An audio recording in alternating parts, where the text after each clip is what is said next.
Kelompok 6, waktunya lakukan perubahan. Halo semua, kami dari kelompok 6 kelas 94 yang beranggotakan, perkenalkan nama saya Delviko Prema Ginting.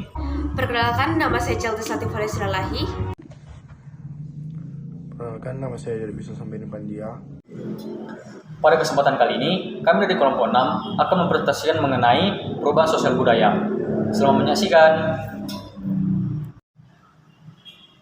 Soal yang pertama, sebutkan 6 contoh perubahan sosial budaya. Yang pertama kami memilih itu adalah berubahnya model pakaian. Hal ini disebabkan karena adanya budaya asing yang masuk ke dalam Indonesia. Dan ini merupakan salah satu pengaruh yang kecil. Lalu yang kedua, berkembangnya sektor pertanian. Yang dulunya petani menggunakan alat-alat manual untuk dalam bertani, sekarang sudah memiliki mesin khusus. Yang ketiga, berubahnya tutur kata. Media sosial menyebabkan pola pikir manusia yang terus berubah. Yang keempat, pembangunan infrastruktur desa, yang dimana banyak lahan ataupun lahan yang dipakai untuk membangun sebuah bangunan yang ada di desa. Lalu yang kelima, cara orang berbelanja. Yang dulu orang-orang berbelanja ke pasar, sekarang bisa menggunakan HP untuk berbelanja dengan online. Lalu yang keenam, perkembangan teknologi. Perkembangan teknologi merupakan suatu perkembangan ataupun perubahan sosial yang direncanakan, namun juga memunculkan sebuah hal yang tidak direncanakan, yaitu bertambahnya pengangguran. Lalu soal kedua, mengapa bertambah dan berkurangnya penduduk dapat menjadi pengaruh perubahan sosial budaya? Karena semakin besar penduduk, semakin banyak permasalahan yang dialami oleh sebuah desa. Jika jumlah penduduk suatu kota mengalami peningkatan besar karena adanya urbanisasi, pertambahan ini memengaruhi jumlah lahan yang ditempati, serta berbagai sarana dan prasarana di kota, sehingga terjadilah perubahan. Lalu untuk soal ketiga, mengapa kurangnya hubungan dengan masyarakat lain dapat memengaruhi perubahan sosial?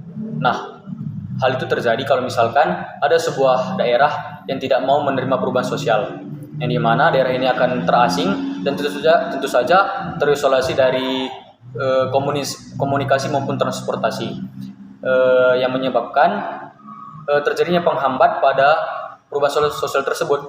Hal ini dikarenakan sebuah daerah tersebut memiliki prasangka yang buruk-buruk tentang hal-hal baru yang akan datang kepada mereka, sehingga perubahan sosial itu pun akan menjadi terhambat. Contohnya, jika di Indonesia itu ada suku Baduy, lalu di luar Indonesia ada sebuah pulau yang bernama Pulau Sentinel yang terletak di dekat India, yang dimana mereka juga menolak adanya perubahan sosial, sehingga mereka ini terisolasi pada sebuah daerah tersebut dan sulit untuk mendapatkan hal-hal baru seperti yang saya katakan tadi, komunikasi, transportasi, ilmu pengetahuan. Nomor 4, mengapa sikap masyarakat yang masih menggabungkan tradisi masa lampau menjadi faktor penghambat terjadinya perubahan sosial budaya? Nah, masyarakat tradisional adalah masyarakat yang masih memelihara dan mempertahankan tradisi, adat istiadat, sistem nilai, norma, dan bahkan sistem kebudayaan yang diwariskan oleh generasi pendahulunya. Masyarakat tradisional mempunyai pandangan bahwa melaksanakan warisan nenek moyang mereka merupakan kewajiban, kebutuhan, dan juga kebanggaan. Karakteristik yang menonjol dari masyarakat tradisional adalah melaksanakan tradisi mereka dengan murni, yang membuat suatu masyarakat terisolasi dan perkembangan ilmu pengetahuan pun terlambat, sehingga memunculkan prasangka terhadap hal-hal baru atau asing dan tetap memegang teguh kebiasaan mereka. 5. Mengapa perubahan sosial berlangsung terus-menerus? Nah, perubahan dapat terjadi terus-menerus karena adanya faktor yang memengaruhi, yang mencakup sistem nilai, cara berpikir, serta teknologi yang sesuai dengan kondisi zaman yang sekarang. Perubahan sosial budaya setiap masyarakat berbeda-beda tergantung dari terbukanya suatu masyarakat tersebut. Nah, masyarakat industri biasanya akan mengalami perubahan yang lebih cepat dibanding masyarakat agraris. Lalu karena adanya globalisasi, proses perubahan sosial budaya di era modern erat berkaitan dengan globalisasi. Globalisasi menciptakan masyarakat dunia saling bergantung dalam bidang kehidupan sehingga memunculkan pola pikir yang lebih maju dan memunculkan perubahan-perubahan yang signifikan. 6. Mengapa bencana alam dapat menjadi faktor penyebab perubahan sosial? Nah, seperti kita tahu, bencana alam itu sifatnya tidak bisa diprediksi oleh manusia. Jadi tentunya akan mengakibatkan perubahan sosial pada manusia. Misalnya nih, terdapat suatu bencana alam seperti gunung meletus. Nah, tentunya warga-warga di sekitar gunung tersebut harus mengungsi ke desa lain, di mana tentunya mereka akan terpengaruh dengan budaya di desa itu, sehingga mereka bisa jadi melupakan dengan budaya-budayanya sendiri. Nah, Untuk soal nomor ketujuh adalah apakah kebakaran hutan merupakan perubahan kecil atau besar? Jadi jawabannya itu adalah besar, karena ini menyangkut alam kita. Kebakaran hutan ini terjadi menyangkut atau menghambat jalannya perekonomian suatu daerah yang tentunya berdampak besar bagi manusia. Kebakaran ini juga menyangkut kesehatan masyarakat seperti polusi udara, dan hal ini juga menyangkut SDA kita yang tentunya sebagian besar penghasil Indonesia adalah dari hutan. Jika kebakaran terjadi juga berpotensi menambah angka kematian. Hewan, tumbuhan, dan juga manusia akan meningkat. Contohnya, hewan dan tumbuhan yang ada di hutan dan tentunya masyarakat yang tinggal di sekitar atau pinggir hutan jika hal ini terjadi.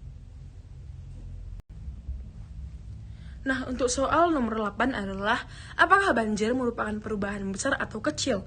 Jadi jawabannya adalah banjir merupakan perubahan sosial yang pengaruhnya besar karena dapat memakan korban jiwa bila arus banjirnya kuat dan tinggi. Arus banjir yang kuat dapat menghanyutkan warga sehingga memakan korban jiwa. Selain itu, banjir juga dapat mengakibatkan kerugian yang besar bagi masyarakat karena banjir dapat merusak properti yang dimiliki warga seperti perabotan rumah, alat elektronik, dan alat transportasi. Nah, untuk soal nomor 9 adalah apakah banjir merupakan perubahan yang direncanakan atau tidak? Jadi, banjir merupakan perubahan sosial yang tidak direncanakan namun bisa diprediksi walau tidak akurat. Meskipun banjir tidak direncanakan, sudah menjadi kebiasaan bahwa banjir terjadi karena ulah manusia sendiri yang membuang sampah sembarangan. Adapun terjadinya banjir karena hujan terus-menerus, infrastruktur jalan, dan infrastruktur pembangunan masyarakat yang kurang baik. Apakah banjir merupakan perubahan yang direncanakan atau tidak? Nah, jadi banjir merupakan perubahan sosial yang tidak direncanakan, namun bisa diprediksi walau tidak akurat.